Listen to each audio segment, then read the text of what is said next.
I was still chewing when she said it.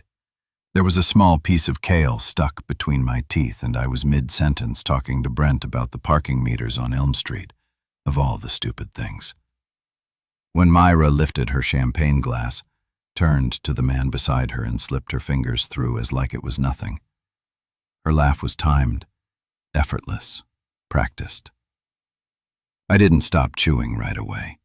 I didn't even react because that's what your brain does when it's been trained to trust someone. It fills in the blanks. It assumes good intentions. It protects you from horror even as it's happening. He looked at me first, not her. He looked at me like a warning. I wish I could describe his expression. It wasn't gloating. It was worse. It was the look of a man who's already taken what he came for and now feels sorry for you, but not enough to stop.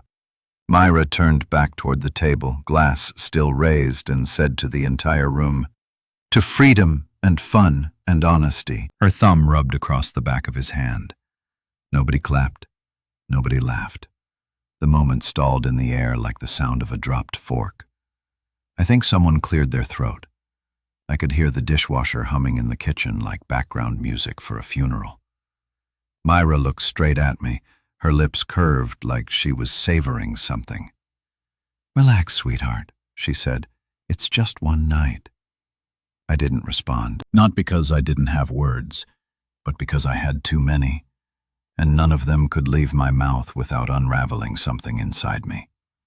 My hands were shaking, but only slightly. Like when you've held in too much caffeine or too many secrets. I looked down at my plate. Chicken marsala. The steam had stopped rising. Everyone was still. Nobody moved. Not Nolan, not Jocelyn. Not even Harper, who always had something to say. It was like I'd fallen out of the script and nobody knew what came next. What do you do when your wife of nearly a decade, the person you thought still liked you at the very least, grabs another man's hand in front of all your friends and calls it just one night? What's the correct etiquette? Smile politely. Excuse yourself to cry in the guest bathroom. Pretend it's a joke. Because I did none of those things. I just sat there like a coward. I didn't ask who he was. I didn't ask how long it had been going on. I didn't ask what exactly she meant by one night. I just blinked and blinked again and wished the table would collapse on top of me so I wouldn't have to keep pretending this was normal. The room eventually moved again. I think Nolan poured more wine. I think someone started a new topic about travel or houseplants or something stupid and distant. But Myra never let go of his hand. Not once. She just sat there beside me like I wasn't real. And the worst part, she called me sweetheart. Not true. Not Truman. Not even babe, which she uses when she's annoyed. No, she chose sweetheart, the name she used to whisper in my ear when we danced barefoot in the kitchen. The one she said the night I proposed. The one I hadn't heard in almost a year. She used that word while holding his hand. And now, 3 hours later, I'm standing in a stranger's bathroom with a red Solo cup full of tap water, staring at my reflection like it might blink first. I haven't left the party. I haven't gone home. I haven't done anything at all. I just keep hearing that voice in my head. The one that sounds like hers, but colder. Relax, sweetheart. It's just one night only. I think it broke something in me that'll never grow back. I know what you're thinking. Why didn't I stand up? Why didn't I say something? Why didn't I throw my drink in her face or challenge the guy to a fight or storm out and slam the door so hard it knocked sense into everyone? Because I don't do scenes. I don't scream. I don't flip tables. I don't threaten or sob in public or give people the satisfaction of knowing they've cracked me open. I shut down, quietly. So, I sat there, while my wife held another man's hand, and toasted to freedom, with the same mouth that used to kiss me on the nose when she thought I was cute. I chewed my cold chicken. I watched her from the corner of my eye, as if I were a guest at my own execution. The guy, the one she was with, didn't say much. He didn't need to. He leaned back like he owned the chair, the room, and her. He wore a silver ring on his right thumb and kept swirling his drink like he was bored. Occasionally he glanced at me, not in a cruel way, just with pity. That was the worst part. The pity. Somewhere around the middle of dessert, Myra stood up. She didn't excuse herself. She didn't say goodbye. She just looked down at me and said, "Don't wait up, sweetheart," and left through the back patio doors with him into the night, like it was a scene from some indie romance she always made me sit through. I didn't follow. No one did. No one asked if I was okay. No one broke the silence. And I realized something in that moment. Something awful. They all knew. Everyone at that table had known this was coming. Maybe not tonight. Maybe not this publicly. But the affair, the distance, the change in her. Yeah, they'd seen it, felt it. Some of them probably even helped cover for her. Girls' nights, yoga retreats, late meetings. I bet they were all accomplices, whether they meant to be or not. But no one warned me. No one said a word. I excused myself an hour later, pretending I had an early morning. I didn't. I just couldn't sit there anymore, pretending I wasn't bleeding internally while everyone smiled politely and passed around compliments for the cheesecake. I got in my car. I drove. I didn't go home. Home didn't feel like a place I could return to just yet. Not with her perfume still lingering in the hallways or her shoes lined up by the door like nothing had happened. So, I drove aimlessly for a while through dark streets and empty intersections. I stopped at a gas station to buy breath mints I didn't need, just to have something to hold in my hand. I sat in the parking lot and stared at the dashboard until condensation fogged up the windshield. I didn't cry. I wish I had. I think it would have helped. Eventually, I ended up at my friend Ali's house, or rather, Ali's basement. He was already asleep, but his wife let me in and said nothing, just handed me a blanket and pointed toward the couch like this wasn't the first time she'd seen a man show up hollow-eyed and destroyed. The worst part of that night wasn't the betrayal. It wasn't the hand-holding. It wasn't even the line. It's just one night. No, the worst part was how casual it all was. Like it had been rehearsed. Like I was the last person in the room to get the script. She didn't scream. She didn't break up with me. She didn't confess. She just walked away like I was a polite inconvenience she'd outgrown. And now I'm here, lying on a borrowed couch staring at the ceiling, wondering what kind of man watches his marriage implode and says nothing. Who just lets it happen like a bad weather report. Maybe I'm weak. Maybe I always was. But if this was just one night for her, then why does it feel like the end of my entire life? I didn't sleep, but I did close my eyes. There's a difference. Real sleep heals you. Fake sleep just suspends the pain for a few hours, like someone hitting pause on a horror movie. When I woke up, if you can call it that, I was still in Ali's basement, fully clothed, still wearing my socks with my belt digging into my ribs. The blanket had slipped off in the night. The TV was frozen on a weather forecast I didn't remember turning on.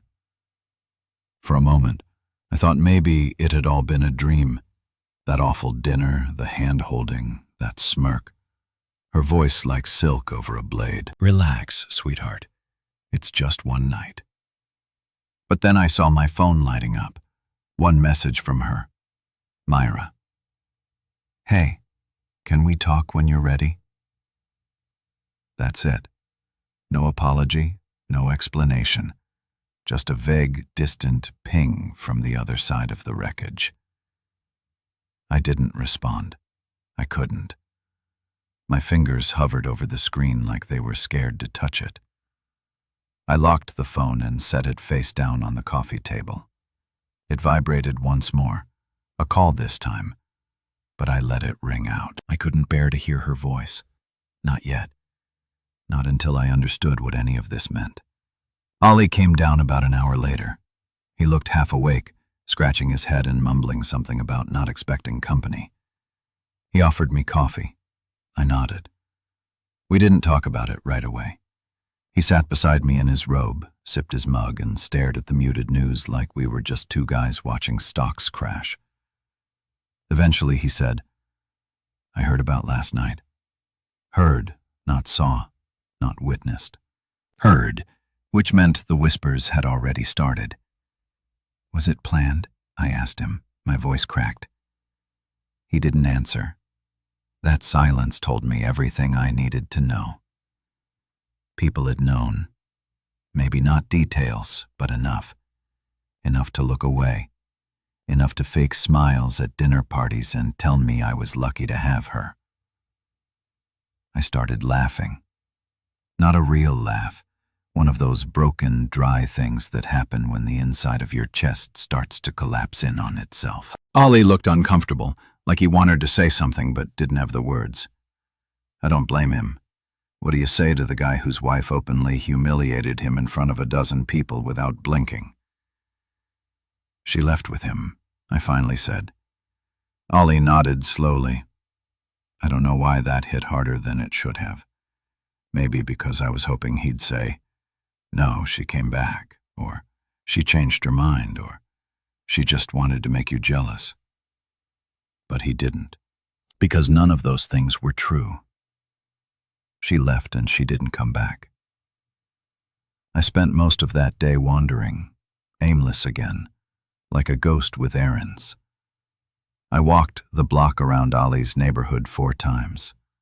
I went to a bookstore and stared at a shelf of self-help titles, trying not to fall apart in the relationship section.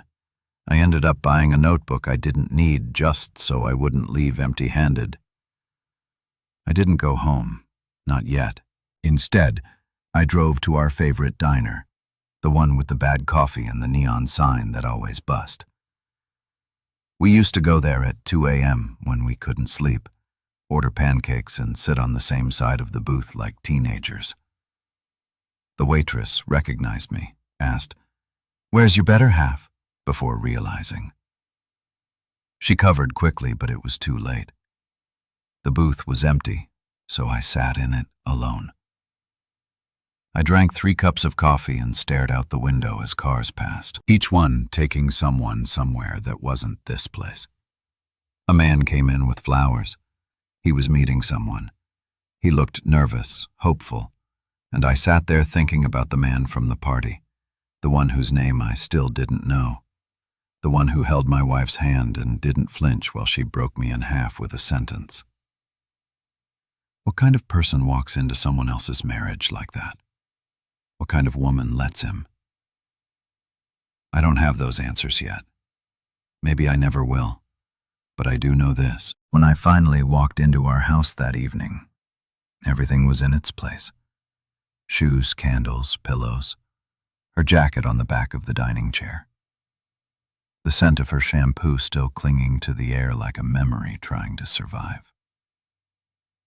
Only one thing was different. There was a note on the counter. It wasn't long, just 2 words. Don't panic. What the hell did that mean?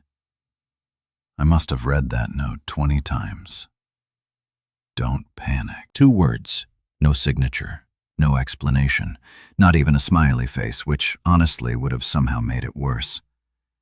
It was just her handwriting, neat and clean, sitting there like a landmine on our granite countertop. At first I thought it was sarcastic, like some cruel joke, like, Don't panic that I just walked out with another man and shattered your dignity in front of our entire social circle. But the more I stared at it, the more it messed with my head. It didn't sound like sarcasm. It sounded like instructions, which made it worse because it meant she knew I'd be panicking. She counted on it. I walked through the house slowly, like it wasn't mine anymore. The furniture was the same, but everything felt staged, like a showroom of someone else's life. Myra's mug was still on the sink, half full of tea. She never finished. Her phone charger was plugged into the wall. The closet door was open a crack. I pushed it wider. Her green dress, the one she wore to the party, was draped over a chair, carefully folded. That didn't make sense. If she was coming back, why not hang it up? If she wasn't, why fold it at all? I sat on the bed and felt something crunch beneath me. I reached under and pulled out an envelope. It had my name on it, just my name, Truman. Inside were 4 photos, real printed ones like from a drugstore kiosk. Not digital, not texted, just old-fashioned evidence. The first was a picture of me asleep on the couch, mouth half open, wearing the hoodie I thought she hated. The second, a selfie of Myra kissing my cheek, me unaware, probably making coffee. The third, me fixing the broken kitchen light. She must have taken it from the hallway, sneaky and soft.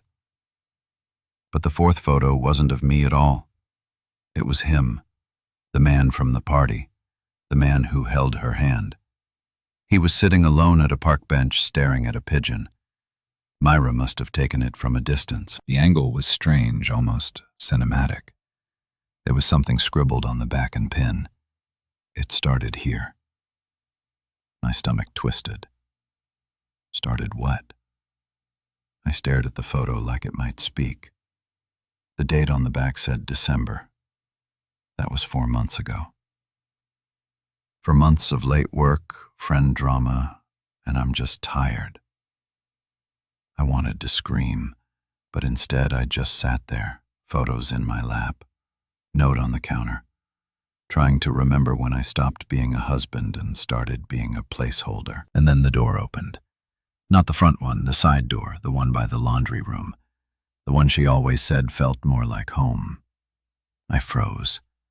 Footsteps, 1 pair, soft, measured. And then her voice calm, low. I didn't think you'd be home yet. I didn't say anything when she stepped into the room. I couldn't. She was holding a plastic bag from the pharmacy and acting like everything was normal. Like I hadn't watched her leave with another man 2 nights ago. Like she hadn't shattered whatever US used to mean with 1 casual sentence. She glanced at me, then at the bed, then at the envelope still in my hand.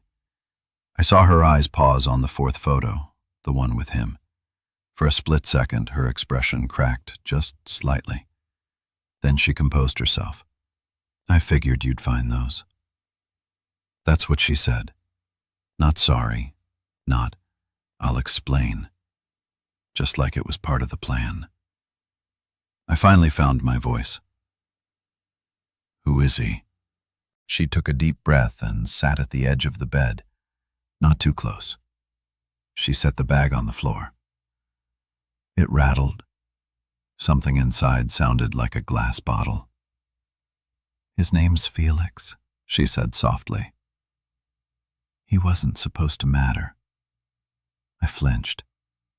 Wasn't supposed to matter. I didn't ask what he was supposed to be. I asked who he is.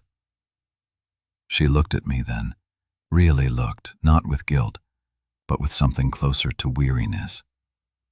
He's someone I met during a workshop back in December. It was casual, then it got complicated, and I didn't know how to end it. So you brought him to Nolan's party.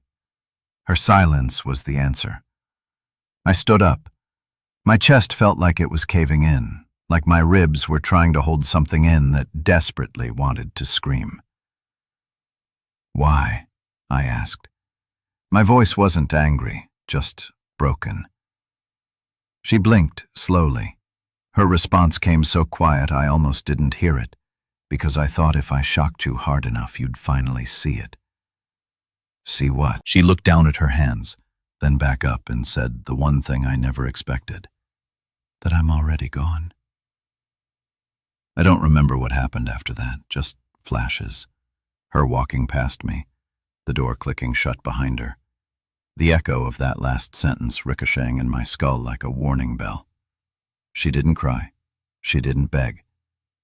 She didn't even say goodbye. She just left me sitting in the house we built, holding a photo of a stranger and realizing I was married to someone who planned her exit like a magic trick.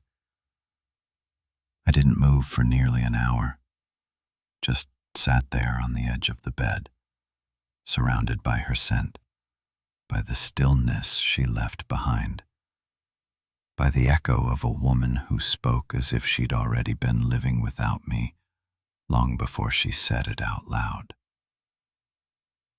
I'm already gone.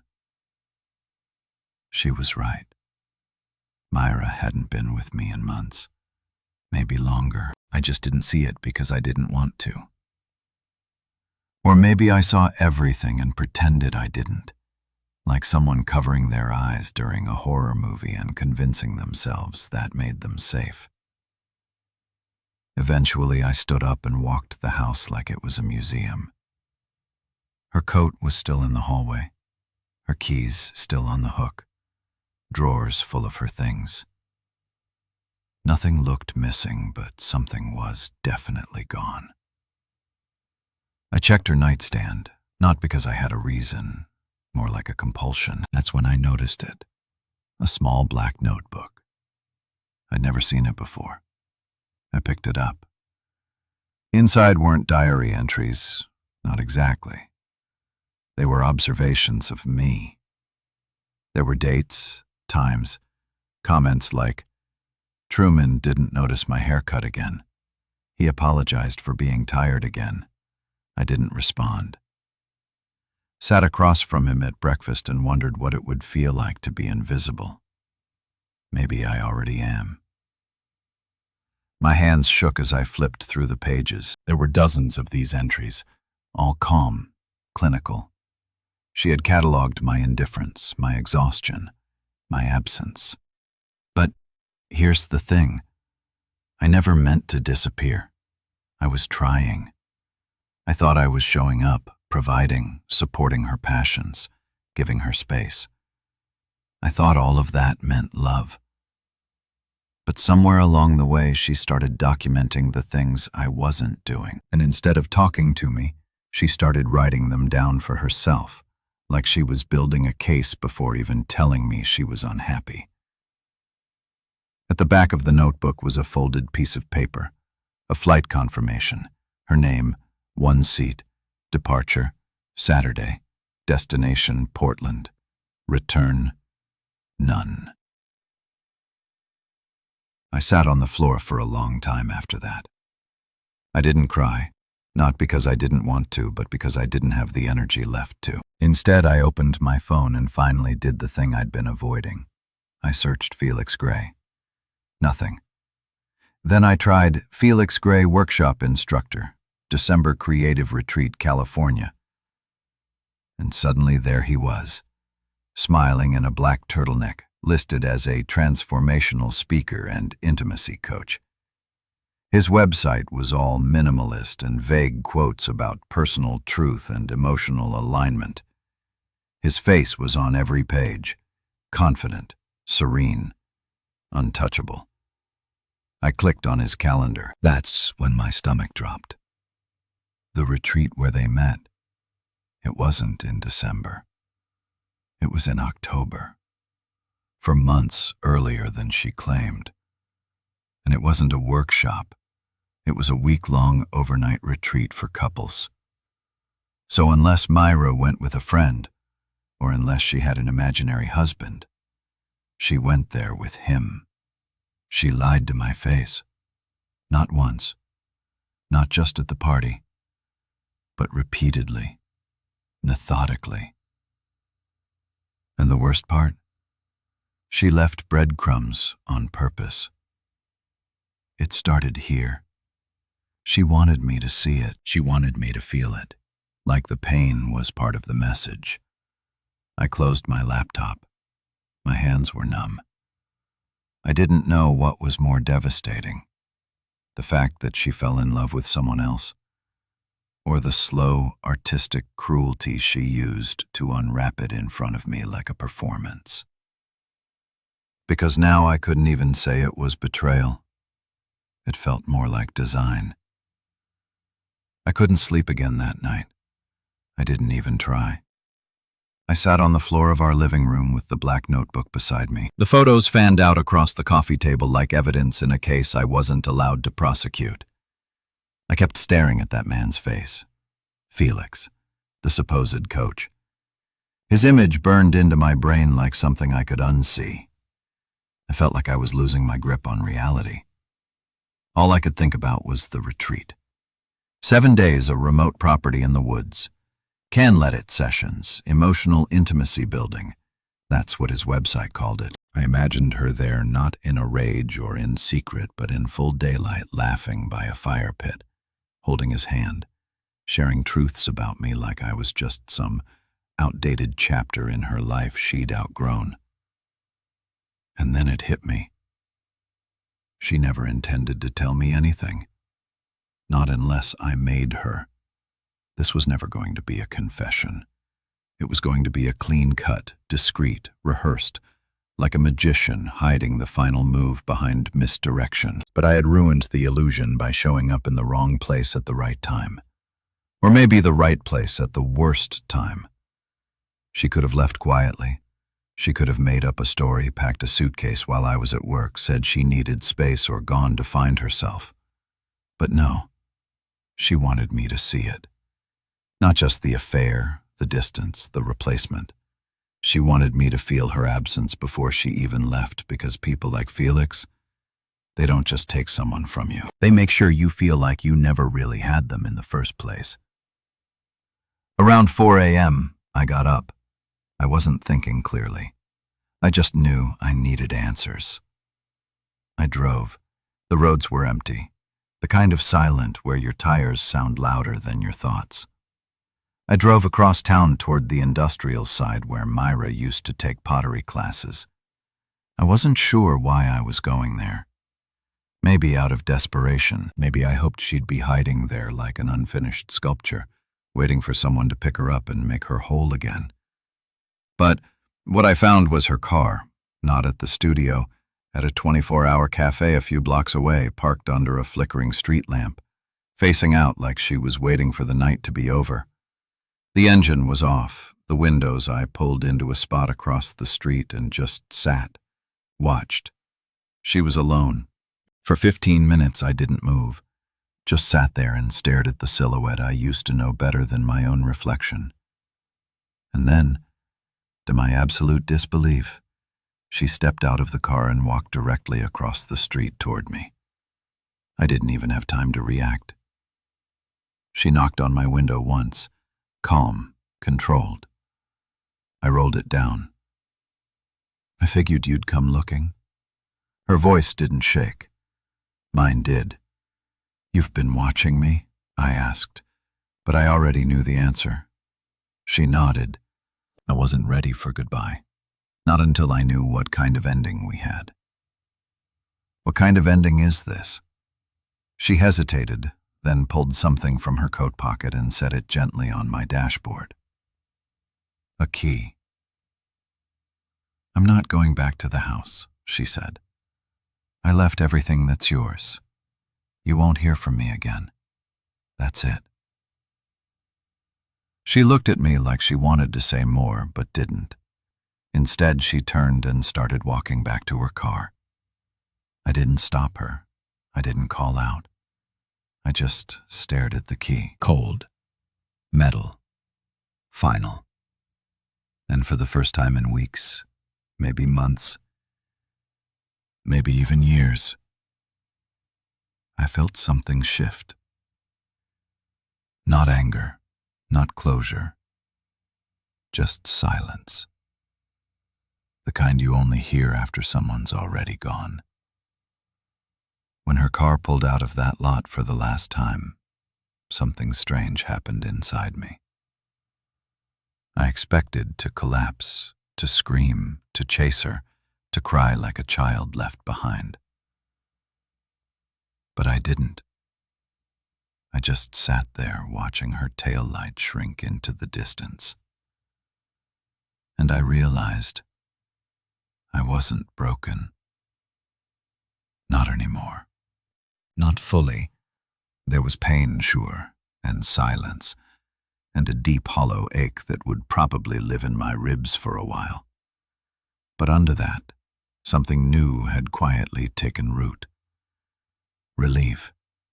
Not because she was gone, but because I had stopped pretending. Pretending I was okay.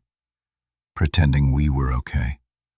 Pretending I hadn't seen the red flags months ago, and just chose to fold them neatly and call them love. For the first time in years, I wasn't walking on eggshells. I wasn't second-guessing every word I said. I wasn't shrinking myself to fit the space she allowed. I was alone, but I wasn't invisible. I drove home as the sky began to turn pale, that early morning blue that makes everything feel possible again. The streets were empty. I cracked the window open just enough to feel cold air against my skin. And for a second, I remembered how it used to feel to breathe. When I walked into the house, it didn't feel haunted anymore. The photos were still there, the furniture, her scent, but something had shifted, like the house had exhaled, like it had been waiting for me to reclaim it. I made coffee just for me, no second muck, and then I did something unexpected. I sat at the kitchen table, opened that black notebook of hers, the one filled with cold little entries about everything I didn't do, and I started writing my own. Not about her, about me, what I wanted, what I missed, what I ignored, not to blame her, not to relive it, just to remember who I was before I got lost, trying to hold on to someone who had already let go. Days passed. I started going for walks, reading again, reaching out to people I'd isolated myself from. Not to tell the story, not yet, but just to hear voices that didn't echo like hers. Then, about a week later, I found something else, a card tucked in the back of my bookshelf, something she must have written years ago and forgotten about. It said, "You make the quiet parts of life feel safe." I stared at it for a long time, and then I smiled because maybe I did, and maybe I still could. Not for her, but for